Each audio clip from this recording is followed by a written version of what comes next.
ман як савол дорам барои талоқ. вақте ки талоқ сурат мегирад, вақт дар он ҳолате ки шавҳар намехоҳад талоқ диҳад, аммо маҷбур аст. волидонаш мехоҳанд ки ӯ талоқ диҳад ва ӯ дар ҳуҷҷатҳои талоқ имзо гузоштааст. ин талоқ чӣ ҳолат аст?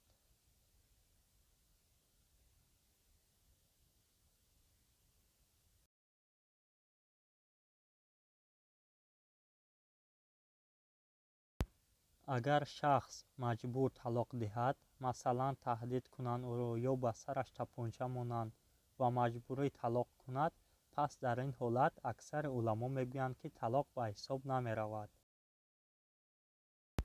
дар ин вазъият барои он ки шахс дар ин ҳолат маҷбур аст ва мо онро ба асоси оятҳои қуръони карим медонем ки вақте ки аллоҳ субҳонаҳу ва таоло мефармояд магар ин ки ту маҷбур бошӣ, ва ҳукми умумии ислом ин аст ки агар шахсе ба коре маҷбур шавад, мисол агар шахсе маҷбур шавад аз дини ислом берун равад, касе гӯяд ту исломро тарк кун, туро мекушам, ва ё касе ба сараш тапонча гузорад ва мегӯяд ки агар исломро тарк накунӣ туро мекушам, пас дар ин ҳолат уламо мегӯянд ки бо лафз гуфта метавонад ки ба аллоҳ имон надорад ё ба дини ислом бовар надорад, аммо ба дилаш бовар дорад.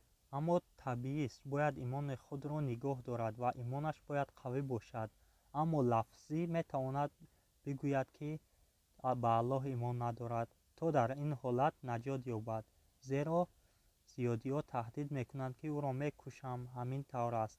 агар шахсе бошад ки аз гуруснагӣ ва ҳеҷ ғизое наёбад ки ягон ғизое хӯрад, ӯро ягона хӯроки наҷот медиҳад шояд гӯшти хук хӯрад, дар ин ҳолат ба ӯ иҷозат дода мешавад ки аз гӯшти хук истифода барад ҳамон миқдоре ки зинда бимонад, зеро дар ин ҷо вай илоҷи дигаре надорад. ба ин монанд агар шавҳар маҷбур аст ки талоқ диҳад, хоҳ он талоқи шифоҳӣ бошад, хоҳ талоқи хаттӣ бошад, ва касе тапонча ба сараш монад ё касе ӯро таҳдид кардааст ё ки ӯро шиканҷа хоҳанд дод, ӯро таъқиб хоҳанд кард, бинобар ин дар ин ҳолат ҳатто агар талоқ диҳад, он ба ҳисоб гирифта намешавад ки ин талоқ шифоҳӣ аст ё талоқи хаттӣ аст.